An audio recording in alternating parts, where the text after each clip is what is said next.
The views expressed in this interview are those of the individuals and do not reflect the official policy or position of the U.S. government, the Department of Defense, the U.S. Navy, or the Naval Postgraduate School.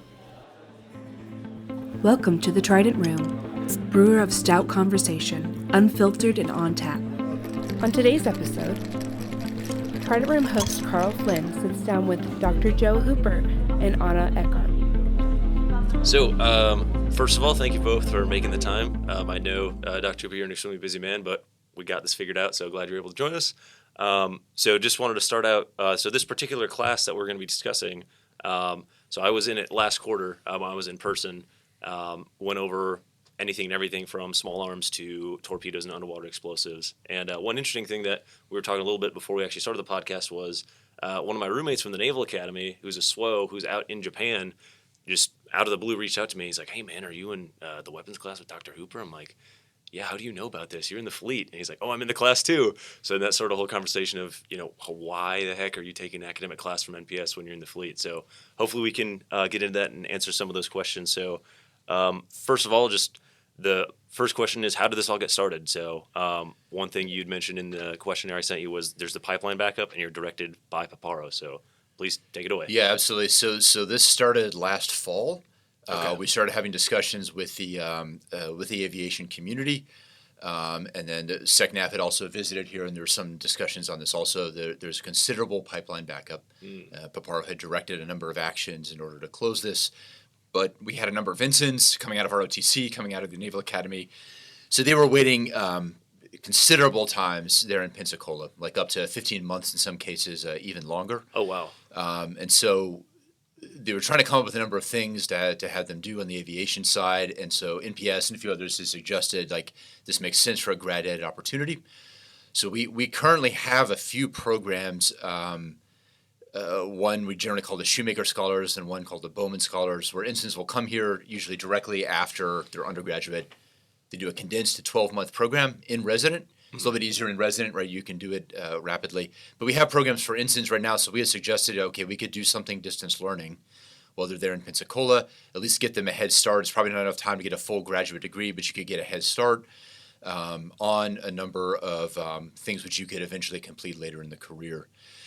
And so, yeah, so the class that you were in, it was kind of a small part of what was a relatively large lift for NPS. We had been talking about this with the aviation community, but there's a lot of people working on various aspects of this, and there's a lot of pressurization from, like I said, all the way up to kind of Paparo, the head aviator. Air Boss is heavily involved, and there's a lot of flags looking at the problem. And so when we finally got the go signal, it was pretty late, and so I'll credit a lot of our departments, especially ops research, systems engineering. They sort of moved heaven and earth to put a lot of these ensigns and a number of other students into some of these programs in a relatively short time frame. And so I might have Ana kind of give it kind of an overview of like the final program that we had worked out, primarily for these ensigns.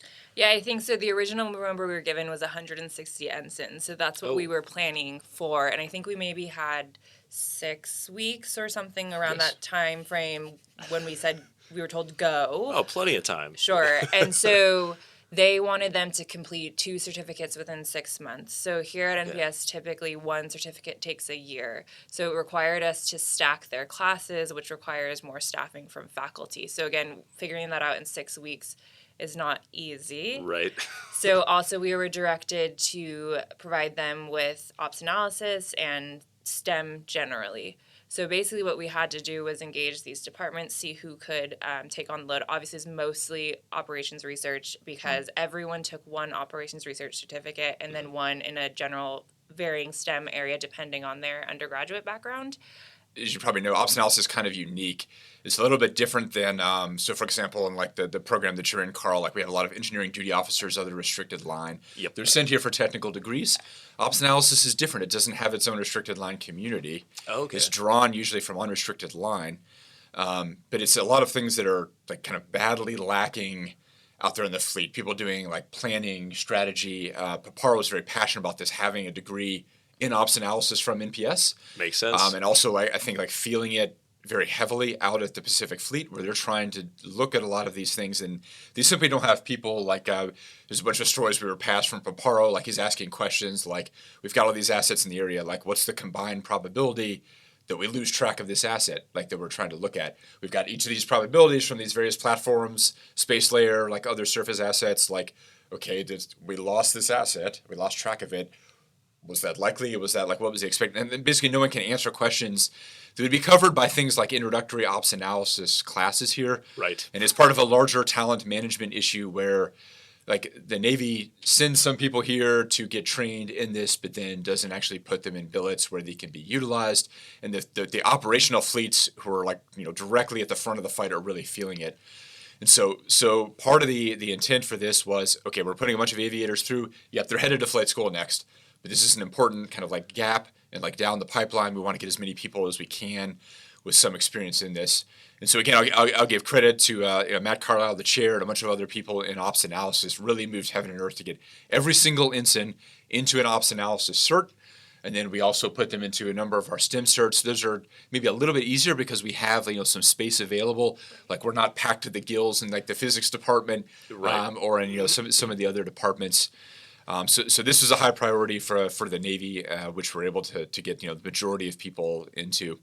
And so all of the ensigns were able to earn. It's still ongoing, but they're in the process of earning 2 certificates in a pretty short, compressed time frame. And so I think we had to go back and forth quite a bit, obviously, because the list of who's going to flight school changes. So I think we got down to 114, 111, I think, ensigns total, but that's still quite a bit. Oh yeah. And Yeah.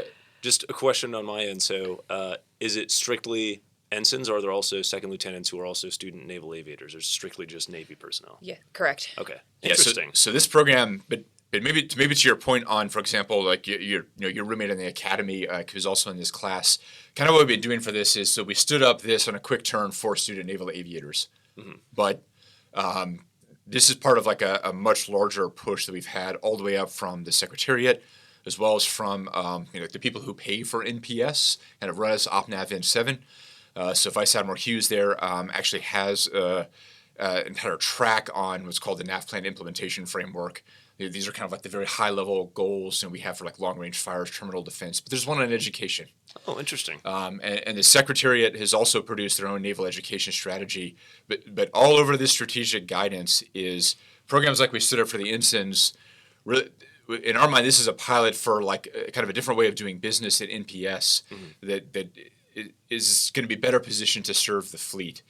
So we tried to use this as, okay, we're doing all this for the ensigns, but let's, for example, like we swarmed a bunch of resources that we had here in our unit to try to make, like, I won't ask you for comments on my own Sakai class for my own class, but we tried to use this to get like all of the Sakai things like more uniform. We try to get like some of the videos improved across for all of these things, something that could be a lot of other students could plug into in a very easy way. Like, for example, so Lieutenant Christie, kind of a SWO out there in the fleet.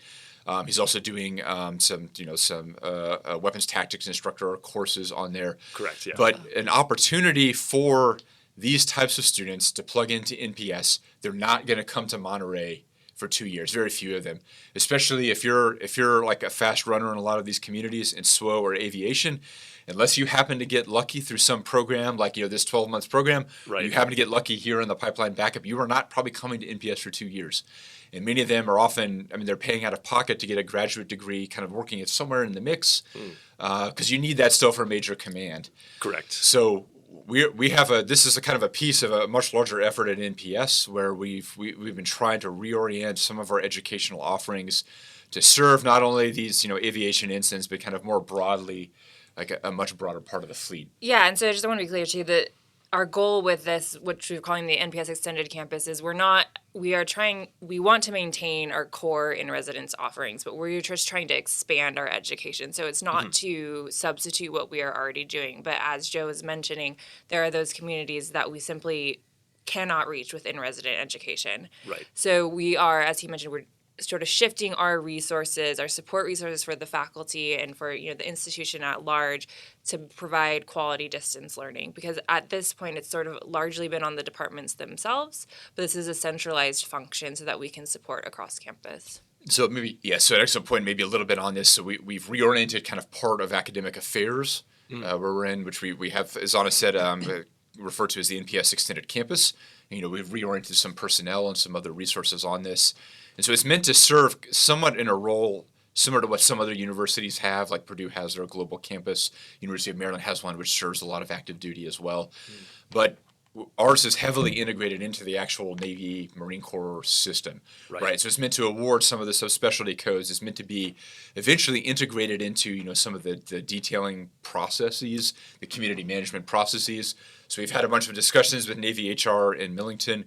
We just not too long ago also had some discussions with MNRA in Quantico, Marine Corps MNRA, kind of like how can we integrate some of these things so it's like some of these distance learning or some of these other certificates, which, for example, some of these, like the instance you're taking, you could take one now, but you could eventually stack another few certificates, during later tours, combine these all into a distance learning, primarily distance learning degree.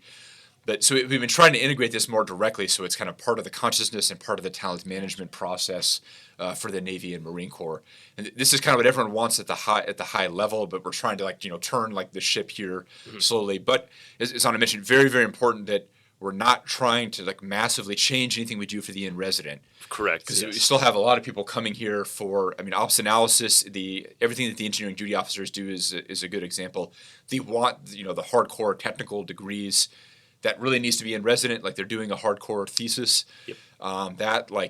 It's hard to replicate that experience here. You really need the focused 2 years, and so at many of our communities, that's something that we're trying to maintain. We're trying to reach other additional students here.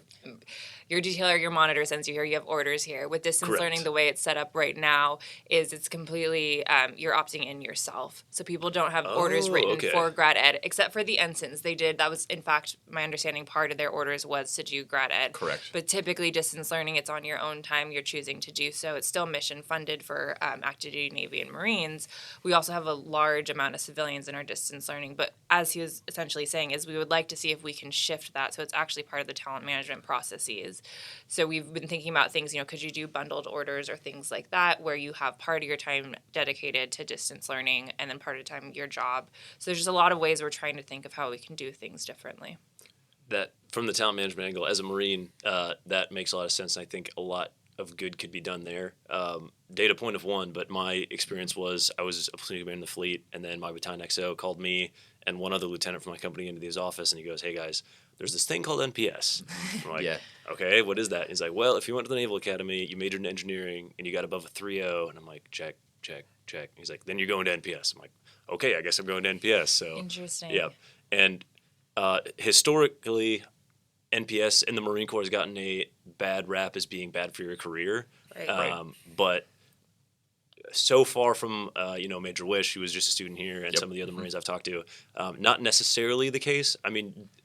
You do have to take a couple of proactive steps to, make sure your career is not too adversely affected, but it's not a huge deal. But if that can get further ingrained into the conscious of talent management within the Marine Corps writ large, that would be a great thing for Marines and for the Marine Corps too, and sounds like for NPS as well, because now with this new program that's being stood up, like you said, you're still keeping the in-person 2-year program for everybody who is still coming, but also now there's flexibility with these certs that you can get via distance learning as well. Right, absolutely. So we can talk a little bit about there's a lot of these officers the historically NPS is sometimes a career detriment just because frequently you get off track. Yes. And for aviation, this is among the biggest. You just have no space in the career track, but you still need a graduate degree, and you still need JPME for various command wickets and so on. And there's a lot of interest in aviation and getting further education. So maybe a little bit on kind of what we've been developing with some of these things in mind. And the ensign program kind of has some pieces of this, but we've had a number of discussions with in the Navy, the unrestricted line communities like aviation, subs, surface warfare officers. This also applies to the Marines as well. I know those, if you're going to teach at the academy or something, it's maybe a little bit different, but kind of the broader Marine Corps. it would apply heavily to them also. We're trying to develop some things where you don't have to get off track. There has to be a piece also from the Navy side. It can't be entirely solved with NPS. Right. But so, for example, what might this look like? We're working on a couple of concepts, and I'll let Ana talk about it a little bit more too. But so some degrees that can be done almost entirely DL. Something that could be a combination of 3 or 4 certificates in a variety of interdisciplinary areas. Mm-hmm. And right now we're looking primarily at things where we're leveraging some of what we're already doing. Like a good example would be kind of what the ensigns right now are doing as part of this program. You have one certificate in ops analysis. You have one in like an engineering, other STEM area. And then you might combine this with one that's kind of maybe like a little more strategy or foreign policy focused out of our national security affairs, and then possibly something out of defense management or a second STEM cert. But these are combined to a degree. It'd be a little bit different type of degree, but this is what a lot of the interest is for some of the more warfighting focused communities. They're not necessarily looking for officers who have like a full like hardcore like STEM degree. There are a lot of the restricted line communities who are here in resident are. And kind of one other nuance on this is something where we could potentially award some credit towards some of these certificates for certain officers. And so this is something. So your roommate, Lieutenant Christie, we had had some discussions with because we've been kind of targeting the warfare weapons tactics instructor community. Okay. In particular, you're probably a little bit familiar with this, but they're taking a lot of additional like very dedicated classes. Oh yeah. And they're very, very focused. There's a fair amount of overlap with what they get in some of our certificates here, but it's a little bit different than for many of our students because there's a lot of education already happening for them, going through the WTI pipeline, and we're trying to look at ways that we can give credit for them. Ana, do you want to talk anything further on some of the? Just I think an important part of this concept. So also most of our distance learning master's degree, it's a 2-year degree program where you take say 2 courses a quarter, and you start and then you stop. The difference with this, with making them stackable certificates, is that you could choose, depending on what tour you're on, let's say you have more time, you can choose to do one certificate and then you can take a break, and then whenever you're on another tour, you have another job where you have more time, you have the flexibility to kind of start and stop when you want because they're certificates. Right. Let's say you have a lot of extra time, you could do 2 certificates at a time. It does make the range to completion quite large, just depending, but it can be tailored to the individual and what their career path looks like. That makes a lot of sense. And not only the flexibility in terms of the time in which you're taking these certificates, but also going back to what you're saying, Dr. Hooper, it's not purely just, okay, we're going to do a physics-based degree. It's like, well, you can do multiple certs in, like you're saying, something more strategy-related, which as a Marine, that sounds super interesting to me.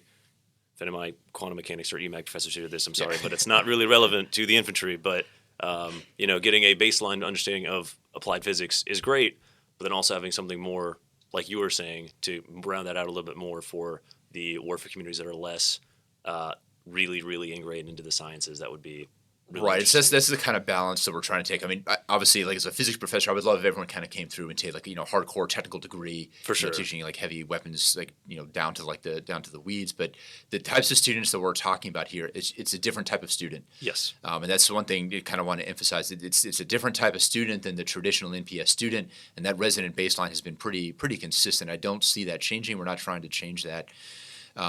But I think the WTIs are kind of a good example, and that's something where they do want so we've met with all of the WTI communities, aviation, SWOs, had some discussions with the Marines as well as the information warfare. But I think there's a lot of appetite for education, but they're highly motivated, but they have so little bandwidth. Like they're trying to do a lot for the WTI community. And some of them, like we've been discussing with, are also WTI instructors. I mean, they're hard chargers and they're filling like every minute with stuff, and they want to do graduate education. But what they need is something like a short certificate introducing them to the space layer. Like how would we do command and control in space? Like what are the basic terminology on there? They don't have time or bandwidth for like a super deep dive and a full like DL degree focused on space ops as others would do. And so that's I think a really critical niche. Especially right now, just kind of given, like when we talk to these communities, most of them, like they're looking at like a short geopolitical time frame when like we need this knowledge like right now in like the 3 to 4 year time frame. I think on our side it's incumbent on NPS to think about this a little bit differently.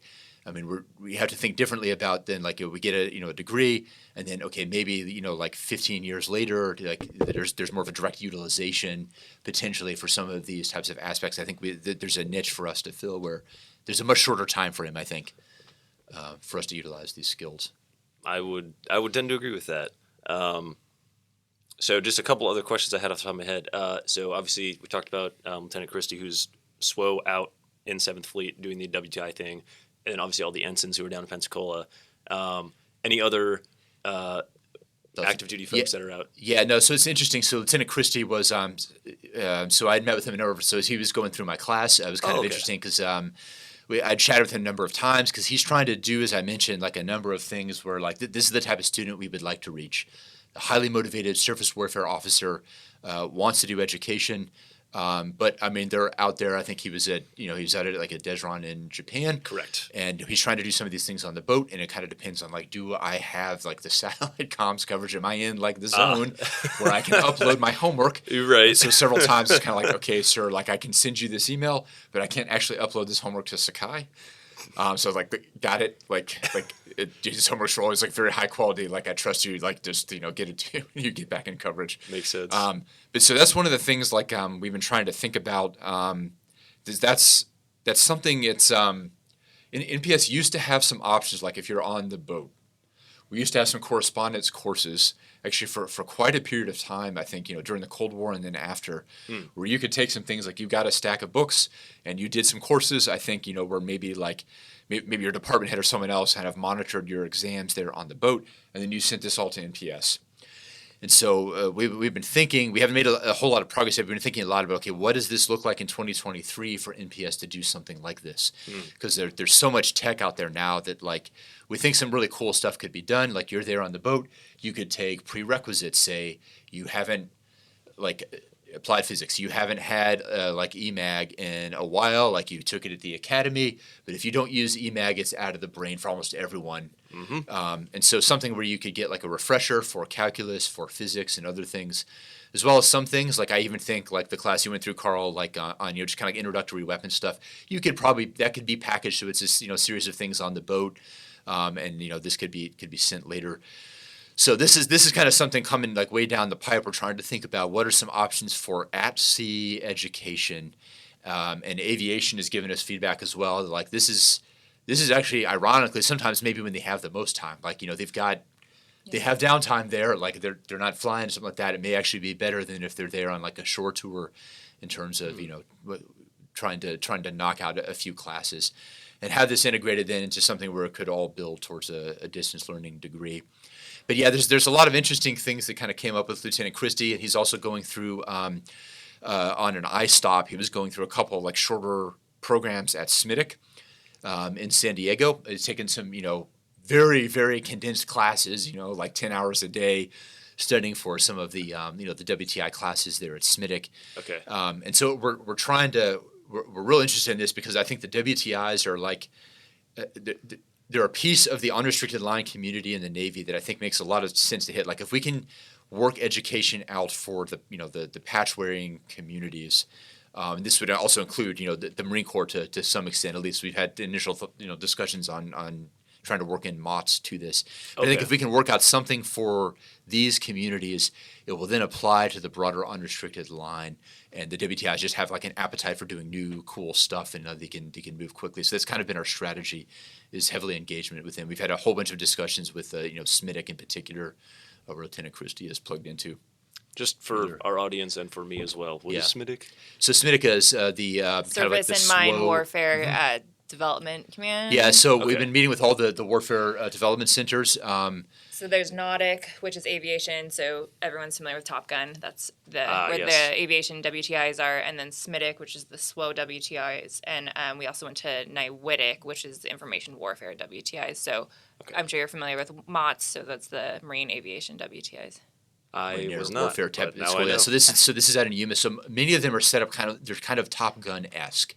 Okay. And so there's kind of a couple groups in there that we've been looking at, like like you go through the program as a warfare weapons tactics instructor, like you go through Top Gun, and the intent is like you go back out to the carrier air wing, then coming out of this, and you kind of train the other pilots. Like you've gone through some of these advanced things, you'll usually develop some kind of new tactic or some new like nuance. Like you'll study a bunch of these things, and a lot of the stuff like this is like the cutting edge stuff, like the very very tip of the spear, and like, okay, how would we develop a strike package for like this particular scenario, right? Like very cutting edge stuff, and a lot of them like. Almost everyone we talk to is like, boy, I wish I knew like a little bit more about like space comms, or I wish I knew like a little bit more about the physics and some of this. Because we got some interesting input from NIWIDIC, from kind of like the information warfare, tactics instructors. They're supposed to go out back to the fleet, and they're like, okay, we can think about here's some way we can do this, complex electronics warfare maneuver, and they're expected to be convincing, right? Like they're expected to be convincing like the CO, like this is going to work. You don't need, like in the extreme scenario, like you don't need anything coming out of the VLS tubes. You don't need to hear some kind of thing. We can do this complex EW thing, and like we won't be seen, and this will work. And there's a lot of risk though, right? If you're not like employing kinetic weapons, you're not doing a traditional thing, and so they have to have like enough to not only develop the tactic, but to kind of explain like here's why it would work. I understand enough about the weather, the ionosphere, and understand like enough about the physics that I can explain this to other people and make like really life or death tactics decisions. And so they're hungry for an education tie-in to a lot of this, and it helps then going back to be, it's not like they're being an educator, but they're teaching other people, they're teaching pilots, they're teaching other people and like explaining it to others. So it's, yeah, good. I just want to caveat, because you made a comment in case any other WTIs listen to this, that we don't think you're trying to be like Top Gun. As much as I love my Top Gun bros, we know that not everyone's just trying to be like them. But to Joe's point, right, and these are people, the WTIs, they have not only a level of expertise where they understand what they're learning, but they also, as he said, they have to have a level of expertise to then teach it to other people and develop these tactics. So what we've seen is, what they are doing within their WTI curricula is quite high level, and that's why we were trying to figure out, can we give them academic credit for the curricula that they are going to? Yeah, and it's very similar, right? So, Karl, you'd be going back to the academy, right? Probably teaching kind of like the weapons course there, potentially. I was, but, well, that's a discussion for another time. But, yeah. So a lot of the Marines we have going through kind of like this program in applied physics, they're supposed to go back and kind of teach this, but have some higher level understanding. And so we want to plug in like just the right amount of that to some of the unrestricted line communities. And yes, all the warfare development centers, I think, are like a good place to start. And these are also like I said, these are, kind of like also points where the unrestricted line community is focusing a lot of attention.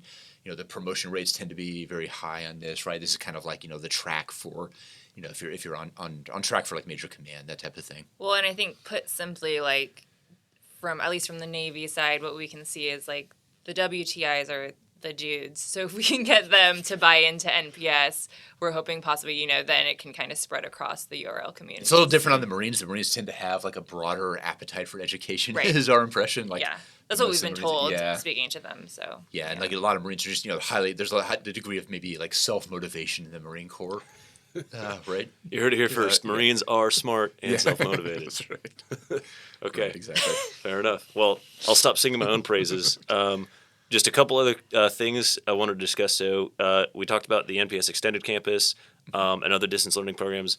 NPS Hawaii. I saw you were on the muster page on the little news article. So what's There's going on the picture with Hawaii? the golden scissors. Yeah. It was a great picture. So is that? I mean, that's a physical location. So how does that? Yeah. tie So in? a little bit. So kind of a little overview on NPS Hawaii, and this was also a lot of this is driven directly by Admiral Paparo, and so he's kind of done a lot to kind of force some integration of a lot of NPS education out there with the operational fleet in a way that I think is beneficial for everyone. I mean, he's driving things faster than the traditional system goes, but he also has, of course, like the visibility on like that's what has to be done right now, right? It's like the very leading edge in like the Indo-PACOM region of what's actually happening and what we need. So yeah, NPS Hawaii. Also around a similar time, kind of last fall, we had a discussion, and Admiral Paparo kind of pushed to his some of his shop, like I want something by next spring, happening here at the Makalapa base. Let's roll out something that makes sense on an aggressive time frame. And so we alongside the ensign program that we discussed, we also pushed pretty hard on this. We reoriented a lot of our resources and our personnel to, again, make a huge push for this to happen. So what does it look like right now for NPS Hawaii? So even before the ribbon cutting, we were going on this. We started pretty early in this calendar year. And so there's kind of three main things that we came up with. One is we've been interfacing there, again, with some of Paparo's staff on kind of pushing out specific distance learning opportunities. And it's some of the same ones that some of the ensigns are going into. We tried to leverage some of these classes. So some of the ops analysis, distance learning courses and certificates. We also, space as well. So, a couple fleet messages went out. Admiral Paparo kind of, expects that, sailors will better themselves by taking advantage of the following NPS opportunities. If you're active duty, you don't have to pay for this. You can sign up for this. And a lot of these, again, are distance learning. Some of them are, purely asynchronous. So we push out a number of certificates out to the fleet. And there's a push there on the PAC fleet side. To get some enrollment. That was one. We also had some flag level courses. Oh, okay. We had a course going out there kind of for GOFO SES level it was like emerging tech. And so we had a number of kind of a mixture of faculty as well as kind of like senior industry people coming out.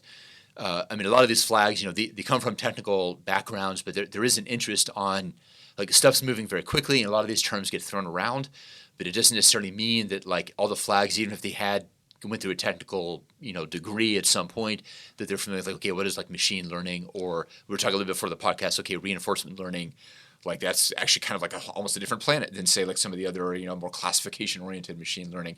Yes, these terms are being thrown around a lot, but again, trying to give flags this is a place you can ask some experts questions on this and get up to speed so you can make intelligent decisions, be right at the right level. So we had some kind of some flag level courses go there on the island as well. Short courses, to be clear. So short courses for flags. Mm-hmm. Okay. And then the last thing, maybe Ana, do you want to talk a little bit about some of the short courses that we've been offering there? Sure. And so then we also have been offering short courses for anyone really active duty, enlisted officers, civilians as well, primarily from our ops research team as well again. So we've been doing 4 short courses. We did 4 short courses this year, range from 2 to 5 days. We have one next week, which is introduction to optimization using Excel, again, coming from our operations research department. And so we plan to do that again going into next year. Eventually, it will be held in the facility where we saw Joe with the ribbon cutting. Okay. But right now, they're being held in the training facility on Ford Island. And so essentially, again, we send out a message. And so whoever has the time and the interest signs up for this short course. We send faculty out there. They spend a very short amount of time on a focused topic. And for example, the first one we provided was, Introduction to Ops Analysis with Professor Jeff Klein. Very popular. I think they actually PAC Fleet had to control the roster because they knew so many people would be interested. Oh, wow. But what's great is the feedback we receive is what we are teaching them is being immediately applied in their jobs. That's fantastic. Yeah, so it's a really cool kind of example of direct operational fleet. Here's what we're seeing on the classified side. And here's what we think a short class, even some of the optimization there in Excel, we're going to take this and we're going to use this on some of the planning side in the near term. So it's an interesting, it's one of those things where this makes a lot of sense to NPS. This should be kind of filling some of this niche. It's not really training. Jeff Klein's not going in there and here's how you use this software. It really is more it's a light version of his class. It is more education, but it's kind of an interesting gray area and then being directly utilized by the fleet. So very exciting. I think this is one of the this is how NPS should be being used in the kind of environment that we're in right now. But it's it's just very different than our traditional setup on there. And so we're trying to drive a lot of these things, but kind of we're trying to figure out how do we work the rest of the system on there? No one's being detailed to do this. Just kind of how to plug this into the rest of kind of the Navy bureaucracy and system is kind of a challenge on there. But really really exciting. We plan to keep offering short courses there through the rest of the year. We're trying to work out now, how can we get more visibility, push this out to a broader audience on social media, other types of platforms like this, just so there's like more awareness. Also out to the Marines, to Marfor Pack on the island, we have some contacts there. Push it out to. And we're lucky because now we have been able to hire some personnel on the extended campus, so that will be focused on sort of that outreach and things like that. Because so far it's pretty much been the two of us for these things. So Gotcha. yeah. Well, really interesting. We covered a lot of ground, and then sounds like not only is there already direct applicability to the fleet with these short courses too, not just the distance learning, but also you have a pretty clear understanding of problems going into the future of how this is going to integrate it and streamlining that. Really interesting and informative for me. Any last closing thoughts you have before we close? No, appreciate your time. I have a lot of exciting things happening for NPS right now. I think this is a time where we've got a lot of advocacy. Admiral Parles has been a huge proponent of NPS. Has done a lot to kind of drive the system, and having a senior aviator, 4-star in like the most important operational command driving has just been like a huge benefit for us. And so I think it's a very exciting time, for us to kind of, make some changes in a way that, like really sets NPS up well, to be relevant and, to the operational fleets in a way that just kind of an expanded way. Awesome. Yeah. Thank you both for being on. Appreciate it, Karl. Thank you. Thanks for joining us in the Trident Room. For more information about today's guests and topics, please visit the show notes. The Trident Room podcast has been brought to you by the Naval Postgraduate School Alumni Association and Foundation. For questions, comments, and suggestions, please email us at tridentroompodcasthost@nps.edu and find us online at nps.edu/tridentroompodcast.